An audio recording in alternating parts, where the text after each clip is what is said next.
case 210B, no bucket. I double checked my serial number 20 times because happened to me once. I didn't check,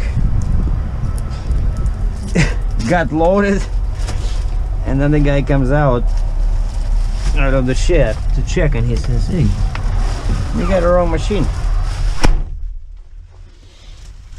All right, so now of course I never, and my paperwork says Sukitomo, never heard of that name.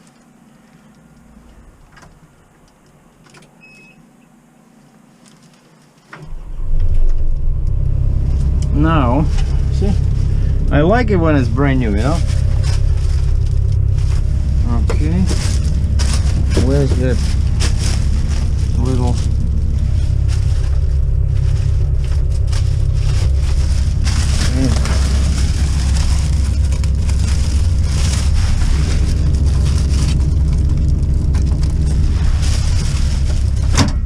There you go.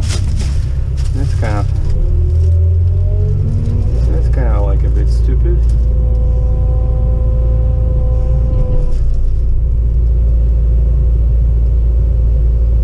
Помнят руки-то, помнят. The hands remember. The eternal memory to Yuri Nikulin. Okay, if we can only find the, you know what I need? I need the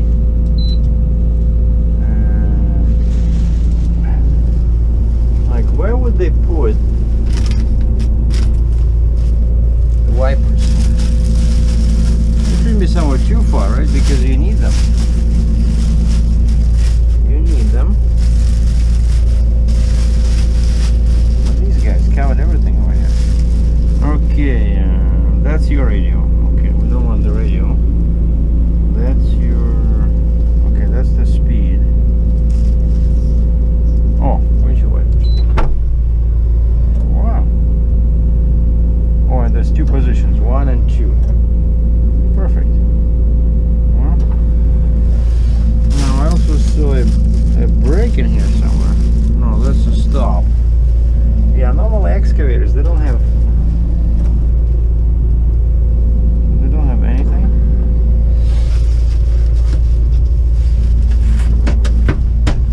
They just keep wrong direction. Alright, now I know. I'll have to turn it around. I don't like it like this.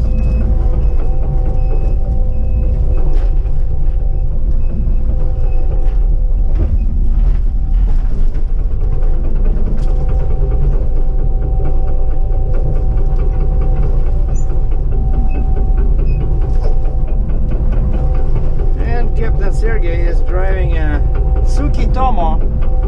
Yeah, I went, they sent me to one area.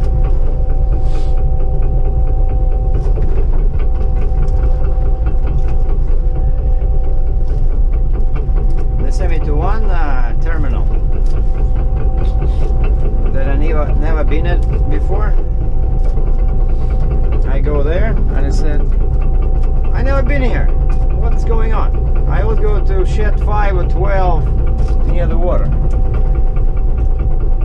And they said,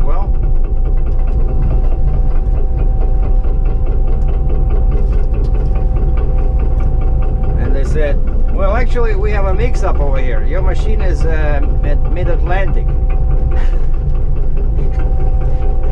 I said, that's where I usually go. Yeah, go there. Okay, and they say, I check inside, the guy says, row K. And I start looking, I cannot find it. Like, they started doing the marking, you know, new markup signs, but all I see is like O, P, S, T, and then I found A, B, C, no K. I asked one local guy, I said, where is it? He shows me that way, and then turns out this excavator was right next to him. I don't know if he played a joke on me or...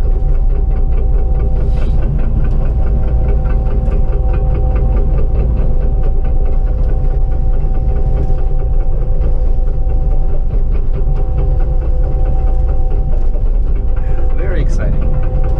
What's cool about excavators is that there's no rules. You know?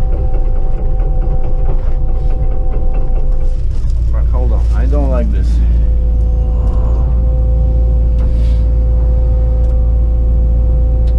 I like when the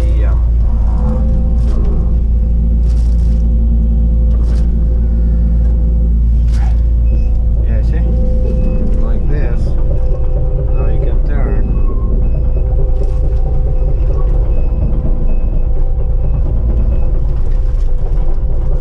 Of course, now it's too far. But I prefer, call me crazy, but I don't care what all you guys experienced excavator operators that have been doing it for 50 years. I don't care what you do when you work this machine to dig dirt. That's totally different. Now when I load this on my trailer, which is 8 feet 6 inches wide, that's what I do. I wanna turn the house so that to go forward, I push these forward. I know I can use the pedals. I don't use them because I need to be very precise over here. Okay. And this guy is loading when he has 3 axles with a spreader, and he's loading some humongous Volvo, like Series 4. I'm guessing that's about freaking 100,000 pounds easy.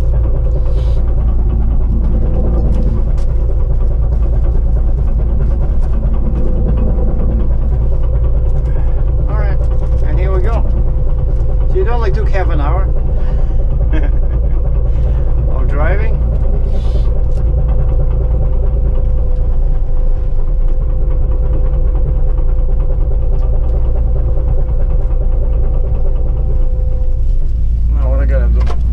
Check that.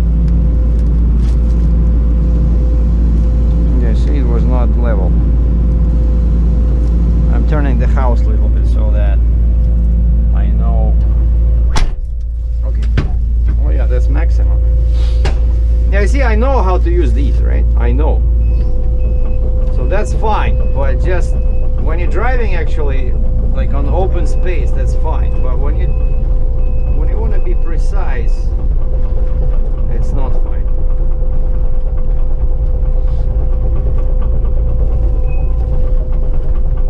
All right. From now on, I'll be jumping up and out of the cab, so I'll have to do lots of. You see? I'll have to do lots of adjustments. So we're gonna. And it's raining. I cannot leave the camera outside. So, but I'll show you guys once it's on, right? How it's secure, but it's only 46,000 pounds, so it's not too bad. I'm not gonna put too many chains on it, maybe 5 or 6, I don't know, we'll see. Okay, be back in a second. Well, the excavator is secure. It's 11:15, that's not bad. It's still raining. The beam guy is gone. He was pretty fast, you know, like, imagine by yourself load a huge excavator on a beam trailer. So I saw he was using blocks like on each corner. Basically it's like you're driving on air, you know. I was just watching.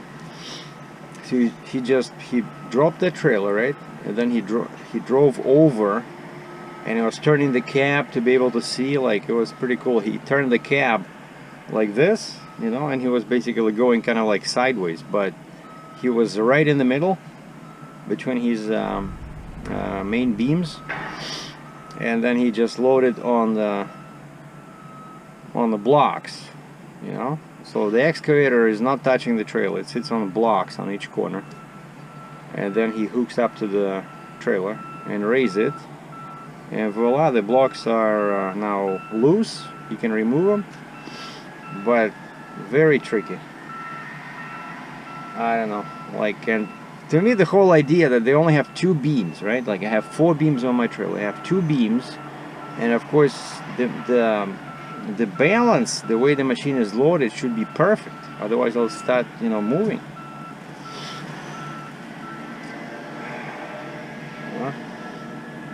Anyway, so now the plan is to get out of all these urbanized areas in Pennsylvania. So I gotta cross Harrisburg before 4 o'clock. So basically, the guy already checked me out. I got my pass, and I had some trouble getting in, you know. Like the guy says, have you ever been here before? And I say, yeah, geez, like, I don't know, 20 times. He cannot find my license plate. And I'm like, wait a second. I don't think I ever used this license plate at this port, you know, because I just got this in October, right, when I went independent. And I only did, like, I don't know, 4 or 5 trips.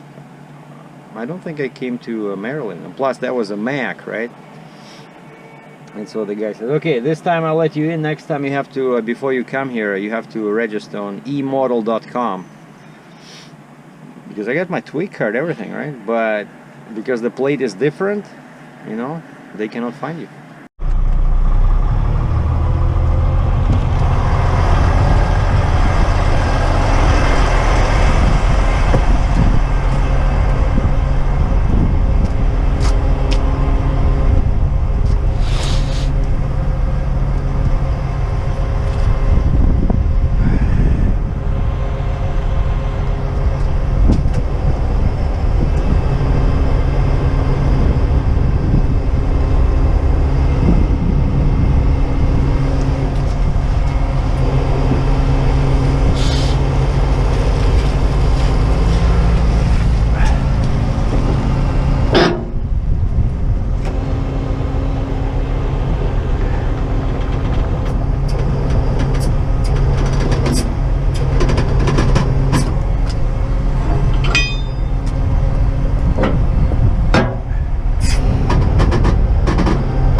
This is my scale, my gauge.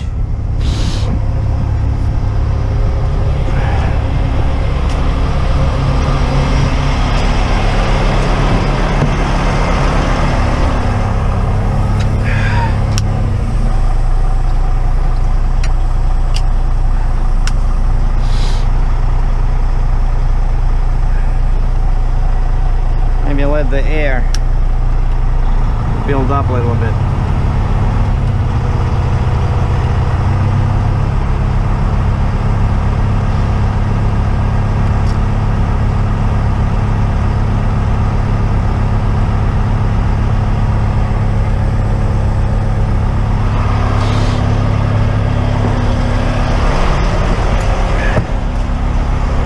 I just need to check the chains because they always require tightening when you lift the machine. So I only used the 8 chains this time. No, I don't know, you know, it's 46,000 pounds, right? So 4 chains is not enough, but 8 is definitely overkill. But that's how we roll.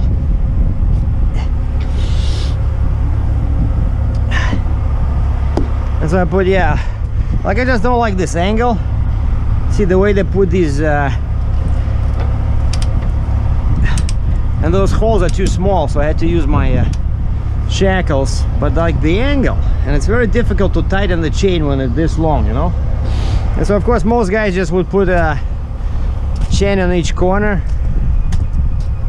but you know,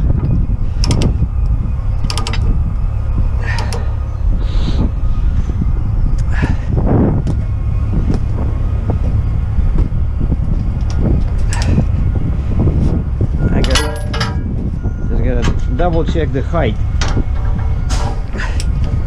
I don't think it's tall, but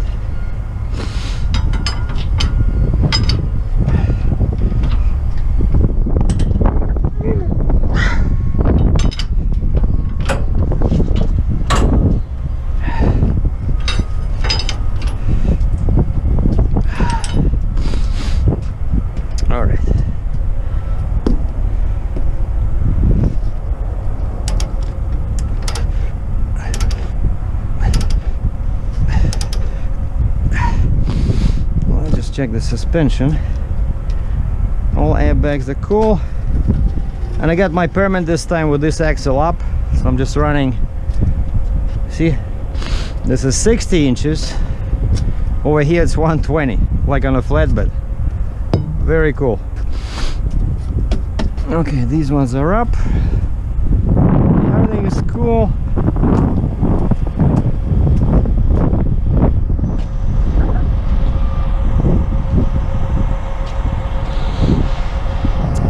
Let me just, I'll double check the height, just to be on the safe side. And these boots, they're killing me. This was from the crane company. The yacht was all dirt, and of course you have to wear your safety boots, and now they're all dirty. Okay, so check the height. I'm just over, oh, there's a comp there. What's the comp doing inside the port? Huh. So I'm just over 12 feet. So 12 by 12 is 144. I'm like 146, you know. That's the beauty again of the drop side rail, you know, trailer.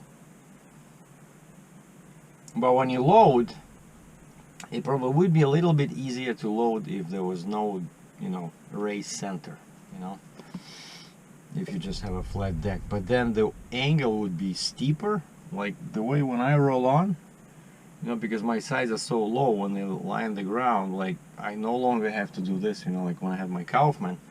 This, you know, the ramp was so steep because the trailer was 24 inches off the ground when it was, you know, everything was inflated, the suspension. But still, like, the ramp was crazy. Like, the excavator was doing like this. It was like really, you know, dangerous. Like with this trailer, it just boom, it just moves a little bit at that point, you know, the tipping point, just, and right away it drops on the trailer. So I believe like these trailers are much safer for machinery.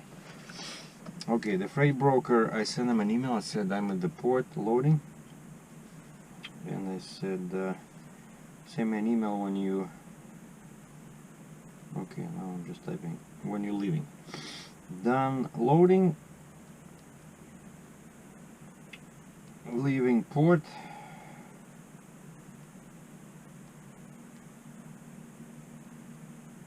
heading north to Canada. That's it. Now let's see, I got a bunch of emails in here. I think it's something to do with that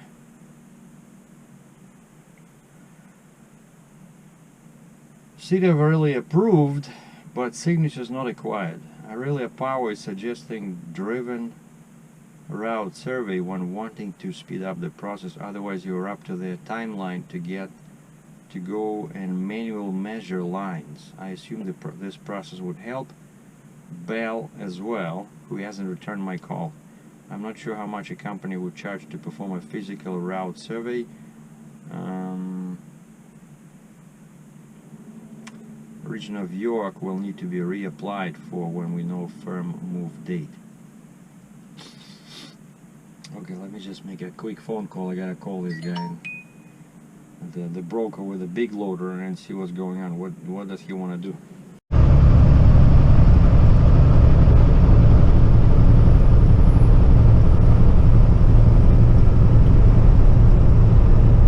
And this is the Maryland-Pennsylvania line. I just passed the scale on the left side. So the end of Maryland, I'm entering Pennsylvania. And this time I'm pretty lucky that I got out of Baltimore this early. Because now there's, they have curfews in New York, they have curfews in Harrisburg, and then there's curfews there on Highway 11 in Northumberland. So it's basically best to get out of this area, like Pennsylvania over there, today. And I put in my my destination for today. I put in as TA, Travel Center of America in Dansville. And from here it says 407 kilometers, which is roughly 240 miles. So 4 hours of driving, maybe 4.5, because I'll have those big mountains there, north of Williamsport, PA. And the weight, it's only 46,000 pounds, but you know, with my empty of 53, so 53 and 46, what is it, 99?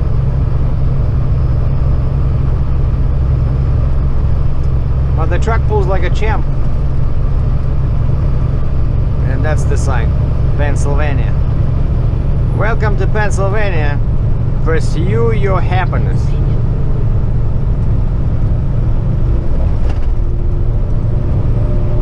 Yeah, all your liquor store are owned by the government. What kind of happiness is that?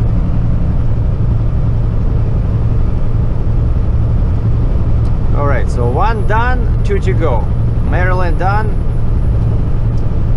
Pennsylvania and New York. And I talked to the freight broker. I said, where's my customs invoice? Because today is Friday, right? I don't want to get stuck over the weekend because everybody went home and forgot to send me the invoice. And she said she sent me some kind of an email with full instructions. So I said, when I read that email, when I stop, so they should tell me everything I need to know to cross the border. She said yes. So I have everything? She says yes. Okay. And now the last hurdle on the way to Canada will be that bridge that they can't seem to be able to finish. You know, the Peace Bridge has been under construction, I don't know, for 3 years now. And it's very narrow, and I'm 11 feet wide. So I know they only allow crossing on, I think it's like 7 to 12 when you're oversized, but like my weight, I'm fine. I don't need a permit for the bridge because I'm under 117 gross. But 11, they will still need to cross to close the bridge. So shoot, they're gonna charge me again probably. Just like last time, they charged me 250 bucks because they had to escort me and close the bridge. Yeah, okay, this is the first rest area in PA, but I don't have time to stop now. I have to keep trucking. My first stop will be probably in Duncannon. That's where I spent the night, Duncannon, PA. And got up at 5. And I was on the road at 5:45. And made it to the port right when they opened, like a few minutes. Basically it was 8 o'clock. And it was drizzling, but at least it's not cold. Oh yeah, what's funny is that, yeah, they sent me to one terminal, and then turns out that one was wrong, and they sent me to the one where I usually go. And this excavator was there, right? So it was pretty cool driving this thing. It's very responsive, you know, very nimble, and you can see everything. That's why I like using those hand levers. You can be very precise, but I had to jump out, you know, back and forth quite a few times to make sure the machine was centered. But for now it's behaving. I'm looking at the mirror, it's still there. So if I lose it, I think somebody will tell me. And on the other load, that big loader, the cost of permits keep piling up because we put them on hold. But because, for example, City of Simcoe received our check for $60 from the permit company, they issued the permit. But we don't have signatures from like Bell and you know, like basically they cut the deal, right? They said the lines are too low, you cannot go like that. But permits were still ordered, right? So there's still some cost. So the freight broker will have to cover that because the permit company will charge me. So I think until now, I think they spend about $300. That's it. And then we stopped. The broker says put it on hold for now because we're trying to come up with. I told him about the cab, you know, that it might be easier to remove the cab, and so he was waiting for the owner of the machine to tell him, you know, how much it'll cost. And then I didn't hear from him yesterday, and today I got that email from a permit company saying that, you know, they got this permit, but we still cannot go on because the lines are too low over there. Telephone lines, cable lines. And so I emailed the guy, I said, any news? I emailed the big 988B freight broker. And he says, well, now they're thinking about going back to the plan of removing the wheels, you know, like what I suggested originally. And they're looking at the cost again. I don't know. Somebody told me there was one of comments on my YouTube channel saying that it's easier to remove the cab, but I don't know.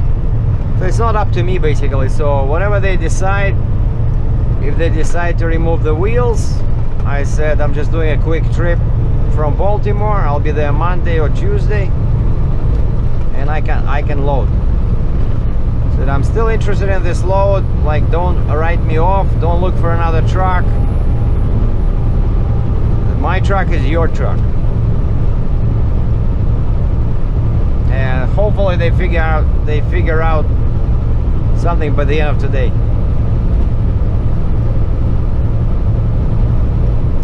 But I guess I'm gonna finish here because you guys probably seen this road dozens of times.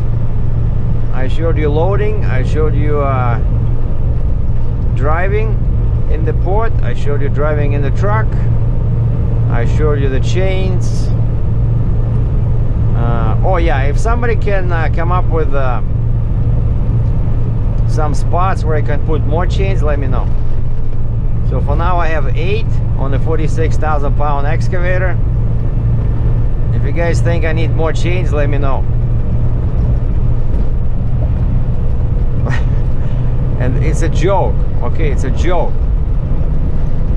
because my chains are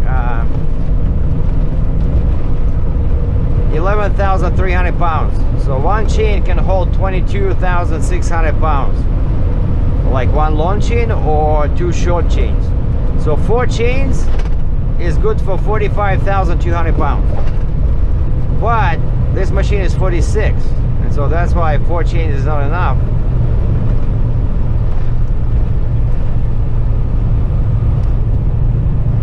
But probably 6 would be like 2 more short ones or 1 long one, like 6 chains, because you cannot have 1, right? But I put them on each corner, as you saw, of the track, and this way you cannot use just 2 chains, so use 4. So now we have 8 chains. Anyway, just a quick trip. It's not like top of the line kind of payment, but you know, it'll pay the bills. I'm making money. Like I always say that my bank does not care about a rate per mile. All they care is that I have money in the account to pay the bills when the time comes for that bill to go through, right? So they don't care. They don't care. You got that 2,000 Canadian to pay for the trailer, perfect. Did whether I had to do 1,000 miles to earn that or 100 miles, they don't care. Okay, so the most important thing is to have profit and to have money in the bank. So I'm gonna leave you with that thought from somewhere on I-83 North in Pennsylvania. Captain Sergei out.